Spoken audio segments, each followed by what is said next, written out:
Legal metrology inspector എക്സാമിന് Kerala PSC എക്സാമിന് വേണ്ടിയിട്ടുള്ള ഫ്രീ കോച്ചിങ് ക്ലാസ്സിലേക്ക് എല്ലാവർക്കും സ്വാഗതം. നമ്മൾ ഏതൊരു എക്സാമിന് പഠിക്കുകയാണെങ്കിലും ഏറ്റവും സ്മാർട്ടായിട്ട് പഠിക്കുക എന്നുള്ളതാണ് നമുക്ക് വേണ്ടത്. ഇപ്പോൾ ഹാർഡ് വർക്കിനല്ല, സ്മാർട്ട് വർക്കിനാണ് ഇമ്പോർട്ടൻസ് കൊടുക്കേണ്ടത്. അപ്പോൾ സ്മാർട്ടായിട്ട് നമ്മൾ എങ്ങനെ എക്സാമിനെ അപ്രോച്ച് ചെയ്യാം?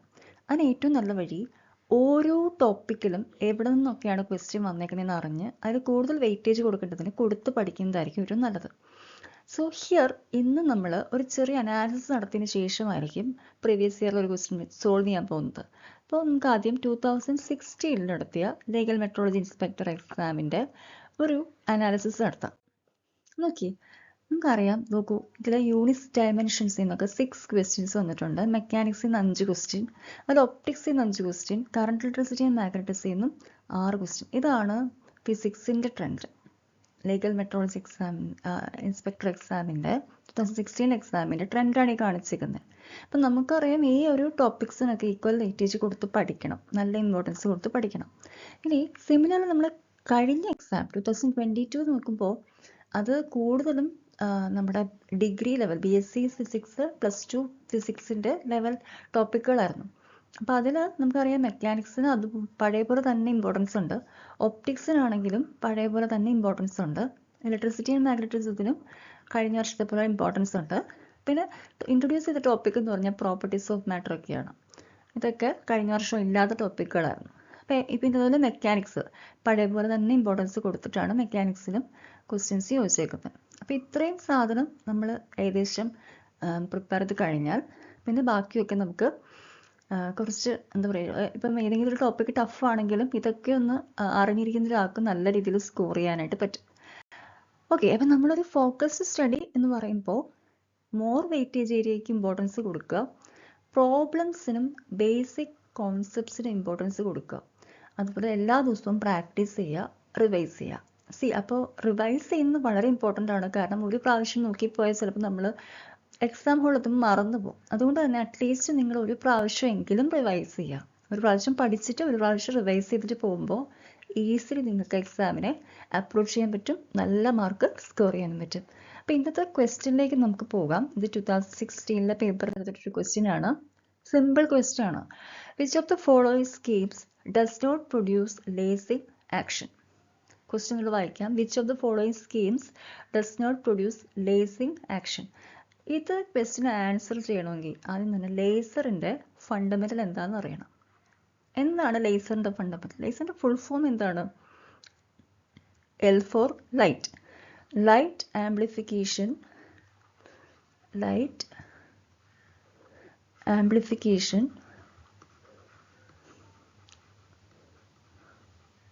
by stimulated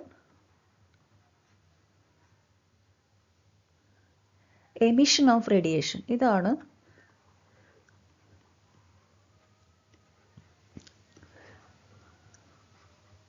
ലേസറിൻ്റെ full form. അപ്പം നമുക്കറിയാം ലേസർ പ്രൊഡ്യൂസ് ചെയ്യണമെങ്കിൽ, അറിയാത്തവരാണെങ്കിൽ ഒന്ന് ശ്രദ്ധിക്കുക. തിയറി ഒന്ന് വളരെ സിമ്പിളായ തിയറിയാണ്, ഞാൻ ഒന്ന് പറഞ്ഞു പോവാം. ലേസർ പ്രൊഡ്യൂസ് ചെയ്യണമെങ്കിൽ നമുക്കറിയാം നോർമലി ഒരു ആറ്റത്തിന് ഡിഫറെൻറ്റ് ട്രാൻസിഷൻസ് പോസിബിൾ ആണ്. ഇപ്പോൾ ഡിഫറെൻറ്റ് ട്രാൻസിഷൻസ് എന്ന് പറഞ്ഞാൽ ഒന്ന് അബ്സോർപ്ഷനാണ്, അതായത് ഒരു താഴ്ന്ന എനർജി ലെവലിൽ നിൽക്കുന്ന ഒരു ആറ്റത്തിന് എനർജി അബ്സോർബ് ചെയ്ത് ഒരു ഹയർ എനർജി ലെവലിലോട്ട് പോവാം. രണ്ടാമത്തെന്ന് പറഞ്ഞാൽ എമിഷനാണ്. എമിഷൻ എന്ന് പറയുമ്പോൾ ഹൈ എനർജിയിൽ നിൽക്കുന്ന ഒരു ആറ്റത്തിന് എനർജി റിലീസ് ചെയ്തുകൊണ്ട്, അല്ലെങ്കിൽ ഫോട്ടോൺ റിലീസ് ചെയ്തുകൊണ്ട് ലോവർ എനർജിയിൽ എത്താം. അപ്പോൾ ലോവർ എനർജിയിലായിരിക്കും ആറ്റം സ്റ്റേബിൾ. ഈ എമിഷൻ തന്നെ 2 തരത്തിലാണ് വരിക. ഒന്ന് സ്പോണ്ടേനിയസ് എമിഷൻ ഉണ്ട്, 2 സ്റ്റിമുലേറ്റഡ് എമിഷൻ ഉണ്ട്. സ്പോണ്ടേനിയസും ഉണ്ട്, സ്റ്റിമുലേറ്റഡും ഉണ്ട്. അപ്പം നമുക്ക് വേണ്ടത് ലേസർ ആണെങ്കിൽ, ലേസർ കിട്ടണമെങ്കിൽ സ്റ്റിമുലേറ്റഡ് എമിഷനാണ് അവിടെ വേണ്ടത്. കാരണം ലേസർ കൊഹിറൻ്റായ ഒരേ വേവ്ലെങ്ത്തിലുള്ള ബീം ഓഫ് ലൈറ്റ് ആണ്. അപ്പോൾ അത് കിട്ടണമെങ്കിൽ അവിടെ സ്റ്റിമുലേറ്റഡ് എമിഷൻ വേണം. അപ്പം നമുക്കൊരു സാധാരണ ക്വസ്റ്റ്യൻ തന്നിരിക്കുന്ന ഡിഫറെൻറ്റ് സ്കീംസിലെ ആദ്യത്തെ സ്കീം എടുക്കാം. 2 ലെവൽ തന്നിട്ടുണ്ട്. അപ്പോൾ 2 ലെവൽ എന്ന് പറഞ്ഞൊരു ഉദ്ദേശിച്ചത് ഒരു എക്സൈറ്റഡ് സ്റ്റേറ്റ്, ഒരു ഗ്രൗണ്ട് സ്റ്റേറ്റ്. ഇത് നമ്മൾ E0 ഗ്രൗണ്ട് സ്റ്റേറ്റ് എന്ന് പറയും. ഇത് നമ്മുടെ E1 എക്സൈറ്റഡ് സ്റ്റേറ്റ്. അപ്പോൾ നോർമലി ഇത് സംഭവിക്കും, ഇവിടെ നിൽക്കുന്ന ഒരു ആറ്റത്തിന് എനർജി കൊടുത്താൽ ആറ്റം എക്സൈറ്റഡ് സ്റ്റേറ്റിൽ പോകും. എക്സൈറ്റഡ് സ്റ്റേറ്റിൽ ആറ്റം സ്റ്റേബിൾ അല്ല, അൺസ്റ്റേബിൾ ആണ്. So it come back to normal state with emission of energy. പക്ഷേ ഇത് ലേസർ പ്രൊഡ്യൂസ് ചെയ്യുന്നില്ല. കാരണം ഇത് റാൻഡം ആയിട്ട് എനർജീനെ പ്രൊഡ്യൂസ് ചെയ്തുകൊണ്ടിരിക്കുകയാണ്. ഒരിക്കലും ലേസർ അല്ല പ്രൊഡ്യൂസ് ചെയ്യുന്നത്. പിന്നെ എന്ത് വേണം? അപ്പോൾ നമുക്കൊരു 3 ലെവൽ ലേസർ നോക്കാം. 3 ലെവൽ ലേസറിന് ഒരു ഗ്രൗണ്ട് സ്റ്റേറ്റ് ഉണ്ട്, ഒരു എന്താ പറയുക എക്സൈറ്റഡ് സ്റ്റേറ്റ് ഉണ്ടാവും, അതിന് എക്സൈറ്റഡ് സ്റ്റേറ്റ് ഉണ്ട്, ഇനി ഇടയ്ക്ക് ഒരു സ്റ്റേറ്റ് ഉണ്ട്. ഈ സ്റ്റേറ്റിന് നമ്മൾ മെറ്റാ സ്റ്റേബിൾ സ്റ്റേറ്റ് എന്നാണ് പറയുക.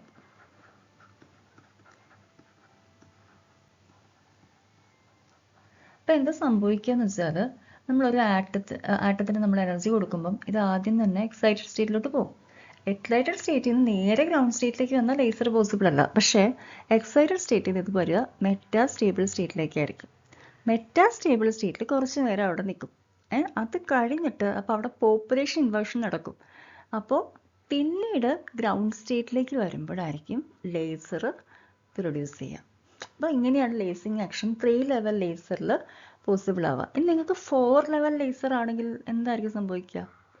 ഒരു ലെവൽ ഇവിടെ ഗ്രൗണ്ട് സ്റ്റേറ്റ്, ഒരു എക്സൈറ്റഡ് സ്റ്റേറ്റ് ഇവിടെ 2 സ്റ്റേറ്റുകൾ ഉണ്ടാവും. അപ്പോൾ ഇവിടെ നോക്കിക്കഴിഞ്ഞാൽ അറിയാൻ പറ്റും, ഇവിടെ നിന്ന് അതായത് ഗ്രൗണ്ട് സ്റ്റേറ്റിൽ നിന്ന് നേരെ എക്സൈറ്റഡ് സ്റ്റേറ്റിലോട്ട് പോയി, എക്സൈറ്റഡ് സ്റ്റേറ്റിൽ നിന്ന് ഇവിടെ നിന്ന് ഇങ്ങോട്ട് വന്നു, ഒരു റേഡിയേറ്റീവ് ട്രാൻസിഷൻ നടന്നു.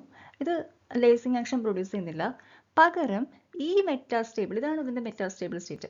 ഈ മെറ്റാസ്റ്റേബിൾ സ്റ്റേറ്റിൽ നിന്ന് ഈ സ്റ്റേറ്റിലേക്ക് വരുമ്പോൾ ഇവിടെ ആയിരിക്കും ലേസർ പ്രൊഡ്യൂസ് ചെയ്യുക. പിന്നെ ഇവിടെ നിന്ന് ഇങ്ങോട്ടൊരു ട്രാൻസിഷൻ നടക്കാം, അതും നോൺ റേഡിയേറ്റീവ് ട്രാൻസിഷനാണ്, അത് ലേസർ അല്ല. അപ്പോൾ ഇതാണ് 4 ലെവൽ ലേസർ. 5 ലെവൽ ആകുമ്പോൾ അവിടെ ഇതുപോലെ ഒരു ലെവൽ കൂടുന്നേ ഉള്ളൂ, അവിടെയും ലേസർ ആക്ഷൻ നടക്കുന്നുണ്ട്. അപ്പം നമ്മുടെ ക്വസ്റ്റ്യൻ എന്തായിരുന്നു? Which of the following scheme does not produce lasing action എന്നായിരുന്നു. പ്രൊഡ്യൂസ് ചെയ്യാത്ത ഏതാ?